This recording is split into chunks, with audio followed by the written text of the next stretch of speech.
Business meeting will come to order pursuant to notice issued on July 28, 2021. The committee is meeting to consider 2 nominations and 7 legislative measures. I note the presence of a quorum. I certainly like to thank Ranking Member Portman and his staff for working with us to hold this markup and to advance bipartisan bills to address growing cybersecurity threats, strengthen our national security, as well as improve our AI capabilities.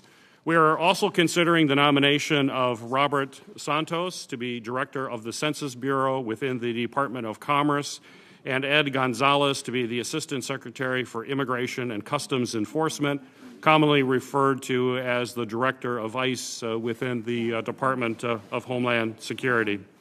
A number of our members, I know, have to leave for other commitments, so I'm moving along here. I think we have others. There he is. Our ranking member just arrived, so we'll be moving quickly here. And I'm certainly pleased to support both of these highly qualified nominees today. Mr. Santos is a nationally recognized expert in survey sampling and design with over 40 years of experience throughout his career. He has shown the leadership and dedication to scientific integrity needed to lead the Census Bureau's important work. Sheriff Gonzalez is a proven leader and dedicated law enforcement professional.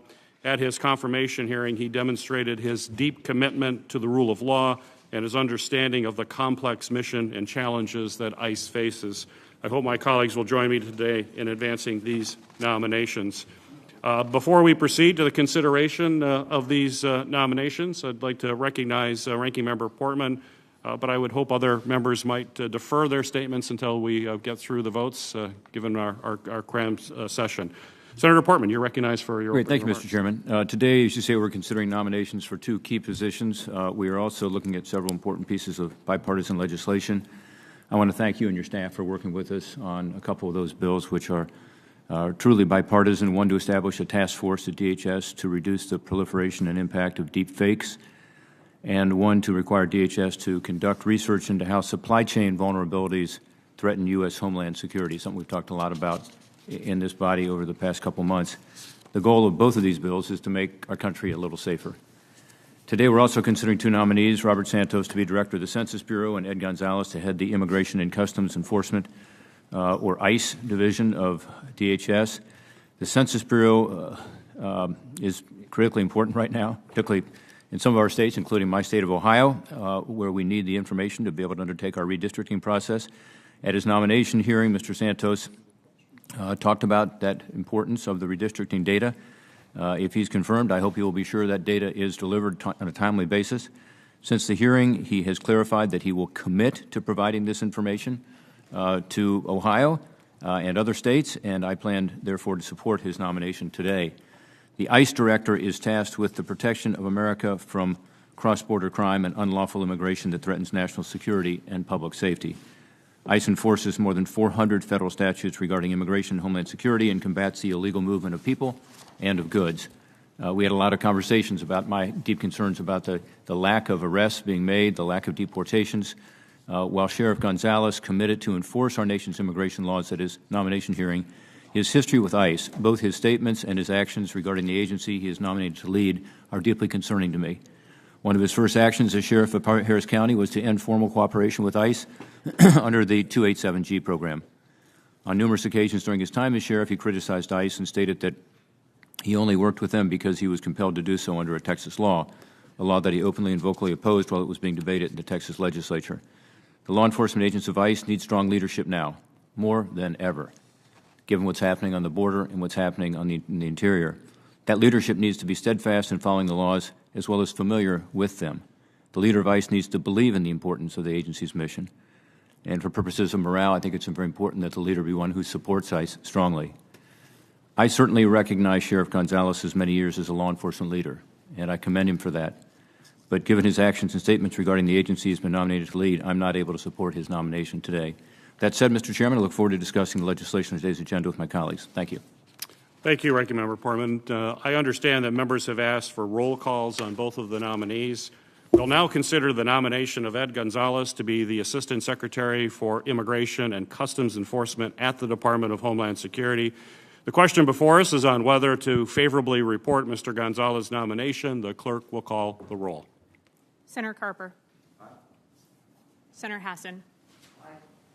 Senator Sinema. Aye. Senator Rosen. Aye. Senator Padilla. Aye. Senator Ossoff. Aye. Senator Portman. No. Senator Johnson. No. Senator Paul. No by proxy. Senator Langford. No. Senator Romney. No. Senator Scott. No. Senator Hawley. No. Senator Peters. Aye. Mr. Chairman, on the vote of those present, the yeas are 7, the nays are 6. On the vote by proxy, and for the record only, the yeas are 0, the nays are 1. On this vote, the yeas are 7, the nays are 6, and the motion to report the nominee is agreed to. The nomination is favorably reported to the Senate. Our second nominee, we're actually considering two separate nominations. Mr. Santos has been nominated to serve as Census Director for the remainder of a 5-year term expiring December 31st, 2021, and for a 5-year term ending December 31, 2026. We'll have a roll call vote, but I would ask unanimous consent that we consider both of the nominations en bloc. Hearing no objection, the question is on favorably reporting these nominations. The clerk will call the roll. Senator Carper. Aye. Senator Hassan. Aye. Senator Sinema. Aye. Senator Rosen. Aye. Senator Padilla. Aye. Senator Ossoff. Aye. Senator Portman. Aye. Senator Johnson. Aye. Senator Paul. No by proxy. Senator Langford. No. Senator Romney. Aye. Senator Scott. No. Senator Hawley. No. Senator Peters. Aye.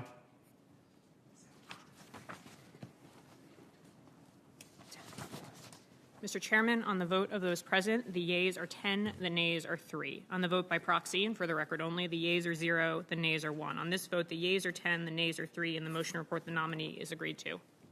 The nominations are favorably reported to the Senate. We will proceed now to the consideration of S-2305. I ask unanimous consent that the committee consider the Ossoff substitute amendment as modified to S-2305 as the underlying bill. Does any member wish to offer an amendment? Mr. Chairman, Senator Johnson. I'd like to offer Johnson Amendment number 1 is modified. Don't have a score on exactly what the grant programs would be contemplating here, but whatever the cost would be, my amendment would just simply fund those from the unobligated funds for the American Rescue Plan. It's a pretty simple amendment. But while I have the floor here, I do want to speak to another issue that I think is important to this committee. This committee is the Senate Oversight Committee. When I was chair for 6 years, I know there was some support for investigations, some of my oversight. Sometimes there wasn't. But when we have hearings on nominees, we ask them a question whether or not they will comply with legitimate congressional oversight requests. And they always say yes, and that's also true of, for example, the Help Committee. 5 senators from this committee sent letters to the NIH and the CDC, and then separately to the CDC and HHS. And we invoked 5 U.S.C. 2954, which states that an executive agency on request of the Committee on Homeland Security or any 5 members thereof shall submit any information requested of it relating to any matter within the jurisdiction of this committee. Now, again, this committee has broad oversight jurisdiction. We have not gotten those oversight letters responded to, not effectively, not in a complete format. Mr. Chairman, I sent you a letter, also signed by 5 senators, requesting that you utilize this committee's power to compel the agencies to follow the law. They shall supply the information. Now, I just want to use one example, a letter we sent to HHS Secretary Becerra requesting the unredacted emails from Anthony Fauci that were provided under a FOIA request to a number of different outside groups. We requested those same emails unredacted. By the way, congressional oversight is not subject to the redactions under FOIA. We should have received those completely unredacted. Proof of the fact that the redactions are not valid. I just have copies of one of the emails. This is an email from Peter Daszak dated April 18th, and it's just thanking Anthony Fauci for basically covering for EcoHealth Alliance. You can see in what was produced to the committee and in the FOIA request, we have a big old redaction here. And now it was redacted supposedly because it was related to an open law enforcement investigation. We basically got the same 4,000 pages, the 5 senators, except on this one email, they failed to redact that. So now we know what's under the redaction. Let me just quick read you what supposedly was related to an open law enforcement investigation. It says, it has been a very hard few months as these conspiracy theorists have gradually become politicized and hardened in their stance, especially because the work we've been doing in collaboration with Chinese virologists have given us incredible insight into the risks that these viruses represent so we can directly help protect our nation from bat-origin coronaviruses. We're fighting to keep the communications open with our Chinese colleagues so that we can better address future pandemics like COVID-19. I have no idea why that would be redacted in an oversight response to Congress. I have no idea how that paragraph could be related to an open law enforcement investigation. So I won't go in, I won't describe this any further other than to, again, make the point. This law that we are invoking that tells the agencies they shall turn over this information, this is a 100-year-old law. It's been modified 2 times, most recent time in 1994, signed by Bill Clinton. The Supreme Court has affirmed Congress's need to have information to write effective legislation. For too many years, and again, I was the brunt of it for 6 years as chairman of this committee, government agencies, regardless of the administration, have thumbed their nose at congressional oversight. They just simply refuse to comply. So we end up being completely ineffective in an incredibly important constitutional duty and responsibility of Congress. Now, again, there is no reason. They have the emails. All they have to do is provide them to the 5 senators who have requested them in an unredacted fashion. By the way, our other oversight request is to CDC regarding any contact between the teachers' unions and CDC regarding their reopening of school guidance. Was that based on science? Was that based on political pressure? I think the public has a right to know. So again, as the Senate Committee on Oversight, if we sit back and do nothing, administrations in the future, regardless of whether they're Republican or Democrat, whether Democrats are in the majority in the Senate or Republicans are, administrations will continue to ignore our oversight requests, and we will not be able to fulfill our constitutional duty and responsibility to our constituents. So I would hope that every member on this committee would join those 5 senators that join me and use this committee's power to subpoena those records to say in a very strong, unified, unanimous voice, Congress will not be ignored. Our oversight responsibilities are important.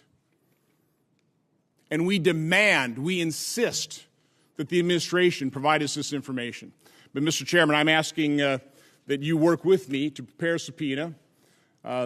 hopefully, we don't even have to vote on it. You have the power to issue it. I would certainly hope that Senator Portman would not send a letter of disapproval, but we can get this subpoena out forthwith and fulfill our constitutional responsibility to oversight. Thank you, Mr. Chairman. Thank you, Senator Johnson. And certainly I concur that we need to get information. We need to do our job here as an oversight committee and make every effort to make sure we're getting information necessary to conduct oversight. And I'm happy to consider any requests. I'm happy to continue to work with you on this issue as well, because I think it is something that we need to pursue. But I'm going to note that you requested the documents under 5 U.S.C. Section 2954 in December, and the D.C. Circuit Court of Appeals held that Section 2954 confers standing on a minority of members of the committee to obtain agency information. But the court recognized that the statutory right conferred by Section 2954 is entirely distinct from the committee's subpoena authority, and use of subpoena is inconsistent with this authority that you're invoking. That's my understanding of the law, but I'm happy to continue to work with you. Again, we can put pressure on the agency from using that statute or committee subpoena. Well, So again, the way to affirm congressional's right to this information is for this committee to act separately from our request and support what we're trying to do here. Because if we don't, administrations of the future can continue to thumb their nose, and we might as well close up shop from a standpoint of oversight. Well, as I mentioned, Senator, I'm happy to work with you. We're going to continue to work together on this. Appreciate that. That's my intent. If there's no further debate on the amendment, is there any further debate on the Johnson amendment? Senator Ossoff. Mr. Chairman, just want to take the opportunity to introduce the committee to this bill, and I'll then speak to Senator Johnson's amendment. This is S-2305, the Cybersecurity Opportunity Act. This is a bipartisan measure that I'm offering with Senator Tillis that we have developed jointly. I want to express my gratitude to the chairman as well as Ranking Member Portman and to Senator Scott for their involvement and contributions to the drafting of this legislation, which seeks to address an issue of vital national security concern. We've heard over the last several months, amidst continued increased tempo of cyber attacks and ransomware attacks targeting the public and private sectors in this country, from SolarWinds to the Colonial Pipeline, about the need to increase our production of a qualified cybersecurity workforce. And the lack of qualified cybersecurity professionals is a national security vulnerability for this country. So this legislation empowers the Department of Homeland Security to award grants to institutions of higher education that have an enrollment of needy students, and to historically black colleges and universities and minority-serving institutions to establish and expand cybersecurity programs that will help these institutions produce qualified entrants into the cybersecurity workforce and help these institutions become national centers of academic excellence in cybersecurity. Again, this is a bipartisan bill that I'm offering with Senator Tillis. Senator Scott has played a vital role in contributing language and improving the quality of this legislation to ensure that there's strong evaluation of its effectiveness and that the recipients of these grants are reporting back to the federal government on their performance and their execution of activities under this grant. And I would request my colleagues, in the spirit of the bipartisan sponsorship of this bill, to join me in a unanimous bipartisan vote in support. With respect to Senator Johnson amendment, which I appreciate, I would just note, Senator, that this grant program, which has a 5-year sunset, the provision that you offer would require the use of American Rescue Plan funds, but the ARP section referred in the amendment sunsets in 2023. So we would be unable to use those funds for the purpose of this legislation, and therefore I think the amendment would not achieve any plausible objective, but I certainly appreciate you offering it, and I'll humbly ask my colleagues to join me in opposing it. Thank you. Senator Carper, you're recognized. I'm not sure if this is Senator Ossoff's first bill that's come before this committee for a vote, but I think he's been in the Senate now for about 6 or 7 months, and one of the early lessons that I learned here is bipartisan solutions are lasting solutions. I'm pleased that you've got a couple of disreputable Republicans. No, just kidding. As your wingmen on this bill. Thank you. Workforce is so important, and particularly in the cyber area. We always need to do better. And I commend you on the thrust of the legislation. I commend you on reaching out to both sides of the aisle to garner support, and look forward to supporting your bill. Thank you. Thank you. Seeing no other discussion, all those in favor of the Johnson amendment will say aye. Aye. Opposed will say nay. Nay. I say the nays.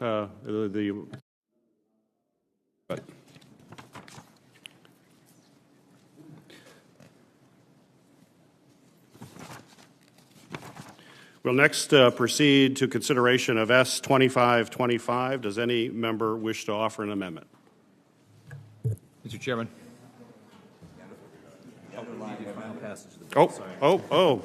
We want a final passage too. I have too many pages here. Where are we here? I'm sorry about that. So let's do final passage. And Mr. Chairman, in the spirit of bipartisanship, I might ask if we could do it on a voice vote. Okay. We will do a voice vote. All those in favor of final passage of 2305 will say aye. Aye. Opposed? It is adopted unanimously.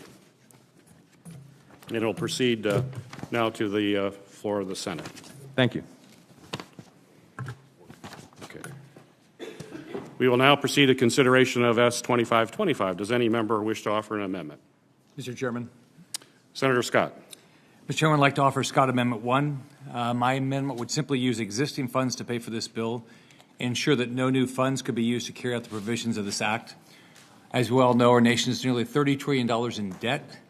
When last week the suspension on our debt ceiling expired, now Congress has to decide whether to keep maxing out our credit card with no plan to pay it off, or finally start acting more responsibly. I think it's very important that we try to do everything we can to use existing funds on any bills like this. So I would hope everybody would support my amendment. And I'd like a roll call, please. Is there any further consideration of the Scott Amendment? Ranking Member Portman? Well, first of all, I couldn't agree with my colleague from Florida more that we need to get at the debt. This is $1 million a year for 5 years for a really important program that I think all of us agree with, which is critical to our national security. We saw it particularly with China. It's really focused on China and our supply chains. And we don't have the information. We don't know what our critical infrastructure is. We don't know what the critical domains are. What this legislation does is it requires DHS to finally do that study and actually come up with solutions as to how we can strengthen our supply chains. And specifically, it says, you guys have to figure out what the domains are that are critical to Homeland Security. So if we take out the money, I'm told it's got to go back to the House because it's already passed the House. And Ranking Member Katko feels strongly that if it has to go back to the House, it's unlikely that it could prevail there again. So he has asked me to ensure that, we don't slow this thing down. Rather, go ahead and pass it in the Senate as they passed it in the House already. It started in the Senate, then it went to the House, now it's back here, so that we can get this done and be sure that we're not dependent on China and other countries for critical goods, and to reshore manufacturing back here that is critical. So I'm reluctantly going to have to oppose the amendment. Is there any further debate on the Scott Amendment? A record roll call has been requested. The clerk will call the roll. Senator Carper. No. Senator Hassan. No. Senator Sinema. No. Senator Rosen. No. Senator Padilla. No. Senator Assa. No. Senator Portman. No. Senator Johnson. Aye. Senator Paul. Aye by proxy. Senator Langford. Okay. Senator Romney. No. Senator Scott. Aye. Senator Hawley. Aye. Senator Peters. No.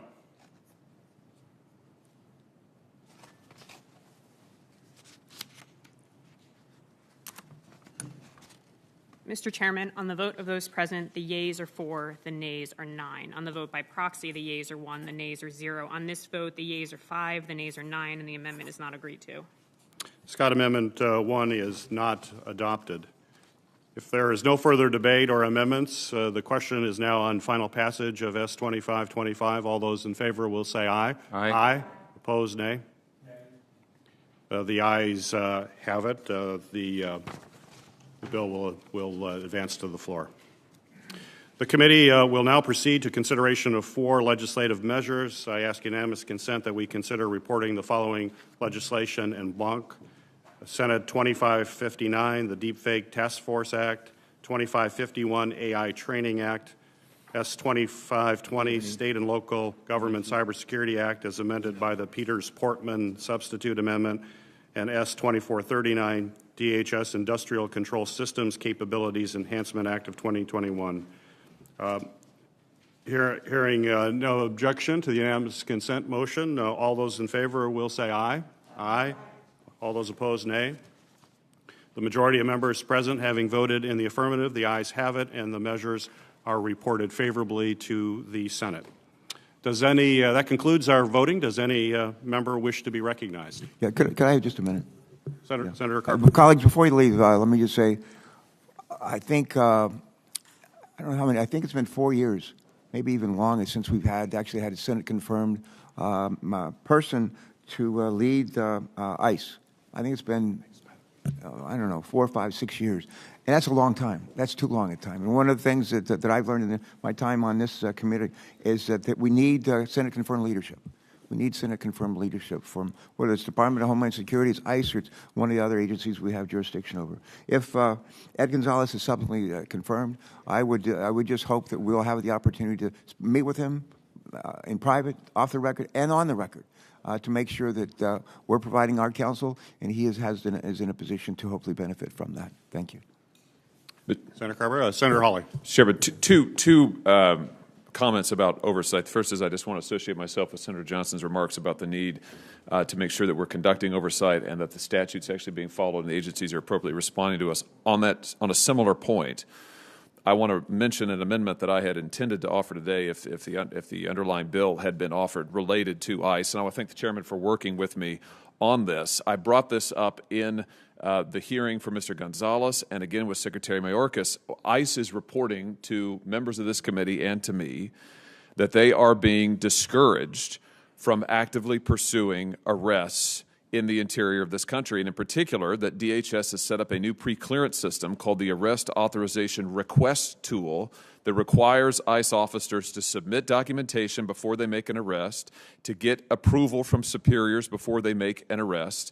And ICE officers have told me, and I know other members of this committee, that this is seriously hampering their efforts. I think it is absolutely vital. And by the way, Mr. Chairman, we can see that in the number of arrests, down to 2,500 per month in the early months of this administration compared to 10,000 in previous months.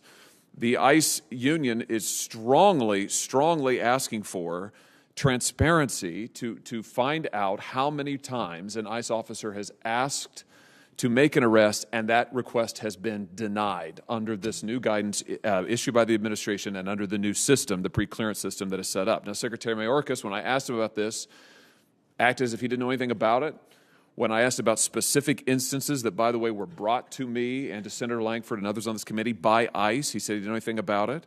I think this committee needs to find out how many times ICE officers have asked to make arrests and they have been denied by their leadership pursuant to these guidelines in this new system.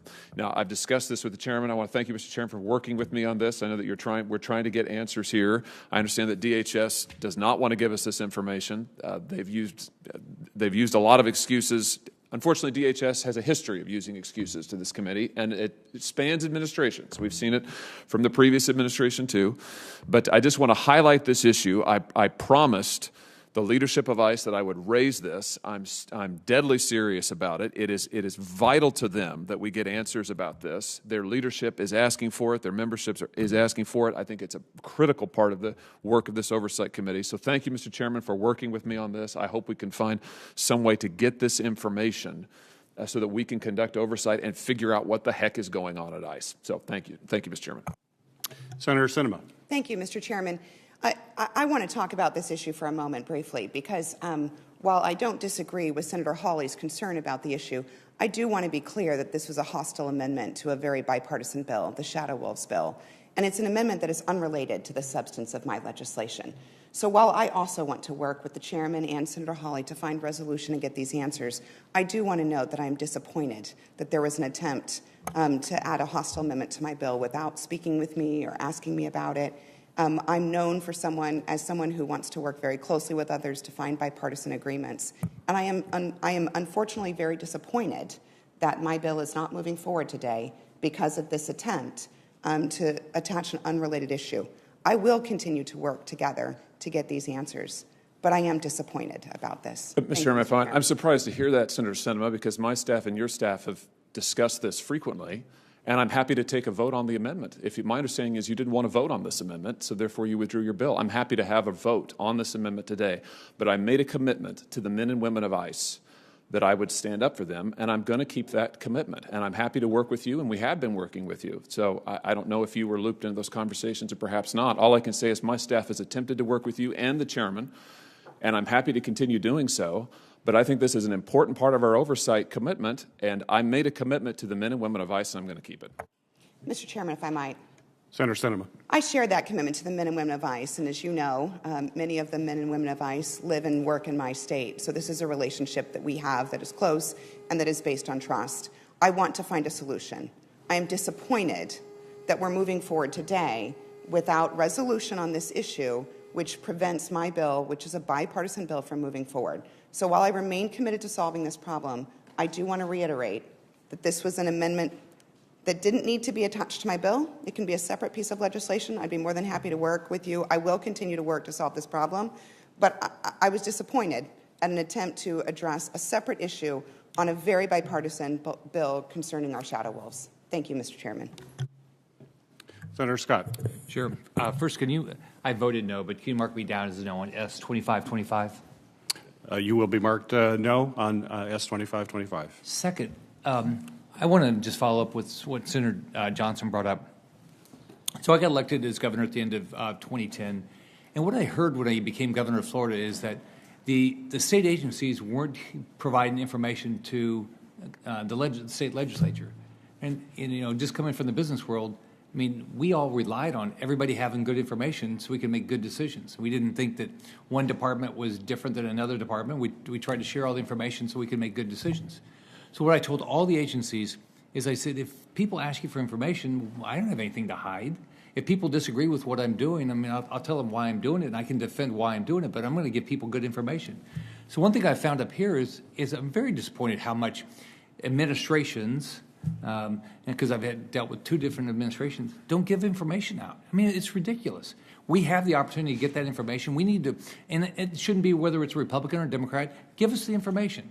We get to make the decision what we do with it, but they shouldn't be hiding the information or making it difficult for us to do our job because we don't have enough information. So and when these nominees come in front of me, I ask them, on top of other questions, 2 things.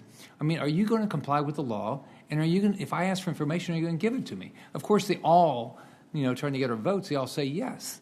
And so, I mean, so why wouldn't people give us this information? When they don't, what's your expectation? They're hiding something. I mean, how's that fair to us trying to do our job, each represent our state? So I hope you'll take seriously what Senator Johnson brought up, and we make these people give us the information. And we'd all like everybody to do something perfect, but if they're not, maybe we can help them do their jobs better. But I think it's ridiculous if people don't give us information. Senator Scott, I couldn't agree with you more. We absolutely have to have that information, and it shouldn't matter if it's a Democratic or a Republican administration. Senator Hawley, in his comments, mentions the difficulties this committee had with the previous administration, including a previous administration that ignored subpoenas as well. That's unacceptable. And I'm committed to working with everybody on the committee and Senator Johnson. This is about the institution of the Senate and our ability to be able to get information that we need to conduct our oversight. It's fundamental to this democracy, this republic, that we're able to do that. So I think we need to be thinking about this in a comprehensive way and think through how we actually get enforcement. And I'm sincere in saying that we need to work together, and I'm looking forward to working with both of you. Real quick. Yes. If somebody doesn't comply with this subpoena, what's our authority? What can we do? Because that's wrong. Yeah. Is there nothing we can do? Well, you can enforce in court, but we know how difficult that was from the previous administration, as you know. Yeah, Senator Johnson? Let me quick answer that question. That's the problem. We have no enforcement mechanism. So, again, I issued a subpoena. It wasn't complied with. But unless you can get the entire Senate to vote contempt against that individual, and then get the Justice Department, oftentimes the same administration, to actually prosecute that individual, nothing happens. So again, administrations realize congressional oversight has no teeth. So in this instance, what would be powerful, I think, right now, Mr. Chairman, is if maybe you and I get on a phone call. You know, one thing, by the way, one thing I did when I became chair and I started issuing oversight letters, you know, it's just kind of what ended up happening is the general attitude is you ask for the kitchen sink. It's just, millions of documents. The first thing I did with my staff said, no, I only want you to ask for what you're going to review. I don't want to go on huge fishing expeditions. Target what you're asking for, okay? And only to the extent that you're going to look at it. I don't want box loads full of information nobody's ever going to look at, okay? I want the administration agencies to actually be able to work and do their job as opposed to comply with just congressional oversight. But congressional oversight is important. So again, I've always tried to, as best as possible, tailor my oversight request to only the information we need. In this case, for example, with the Fauci emails, they're already there. All they have to do is send them to us unredacted, which is what they should do. And again, if there's something having to do with national security, and I can't imagine there is, make them available to us in the SCIF. So I would think would be quite powerful is if you and I schedule a call with Director Collins or HHS Secretary Becerra, and we ask him, please do this. This is a bipartisan request. We don't necessarily have to ratchet up to a subpoena, but let's let them know on a bipartisan basis we are going to stand up for our congressional oversight responsibility and obligation and right. Again, we are acting on behalf of the American public and the American public's right to know what's happening in government, what's happening in these administration agencies. The American people have a right to know what Anthony Fauci might have been funding when it comes to gain of function. They have the right to know to what extent CDC was working with teachers' unions when they were producing their school reopening guidance. That issue is going to come up again now here in the fall. So, I mean, I'm happy to work with you if you want to get on a phone call and let these agencies know, no, this is a bipartisan request, and if you don't comply, we're just going to start ratcheting up the pressure on a bipartisan basis. That is the best way to reinstitute the power of Congress in terms of congressional oversight, which right now is very weak. I mean, I certainly felt it during my 6 years of chairmanship. I think all of us, when we put in our oversight requests, see Senator Ossoff is still here, chairman of the PERM Subcommittee Investigations. You're witnessing it right now. You're experiencing it right now. It's very difficult to get information. That has to end. The American people have a right to know these things. And it's our responsibility to stand up for their right to know. So, again, I really would like to work with you. This is incredibly important, and there should be nothing partisan about this. Even though maybe the issues might be partisan, there's nothing partisan about Congress's ability and our responsibility to get this information the American public's right to know. Well, as I mentioned, I'm happy to work with you. I think we need to work as a committee on this issue because this is a really big issue. It's not just about one specific request, and I understand how important that is to you, but this is broader as well for repeated requests that we'll be making and in future Congresses and in future administrations.